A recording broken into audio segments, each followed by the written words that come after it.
Dollar থেকে এখন মনে হয় 13 বিলিয়ন ডলার। তো এটা কে বললো আপনাকে 13 বিলিয়ন? আমাদের কাছে হিসাব আছে কয় বিলিয়ন ডলার নিয়ে আমরা স্বাধীনতার পর যাত্রা শুরু করেছি। ছিল ডলার ছিল আমাদের। বিএনপি কয় বিলিয়ন ডলার হয়ে গেছে? 3+। তাহলে এখন 19-20 আছে, এটি কম নাকি?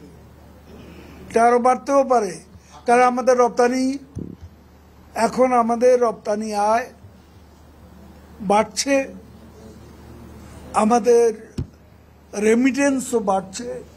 এই মুহূর্তে যে প্রবণতা, এগুলো বাড়লে রিজার্ভও বাড়বে। 48 বিলিয়ন ডলার থেকে এখন মনে হয় 13 বিলিয়ন ডলার। তো এটা কে বললো আপনাকে 13 বিলিয়ন? 13 billion dollar. কোন নিউজে বলছে?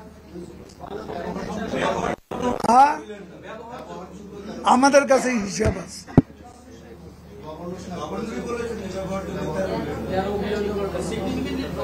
আপনাদের সময় রেকর্ড ছিল এখন সেটা অনেক কমে এসেছে।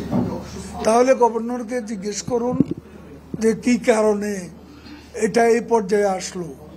আমরা তো এটা জানি না। আমরা জানি যে 19 থেকে 20 বিলিয়ন ডলার এর মধ্যেই ঘুরপাক। পৃথিবীর কোন দেশের সেন্ট্রাল ব্যাংকে ঢুকতে পারছে অবাধে? কোন দেশে?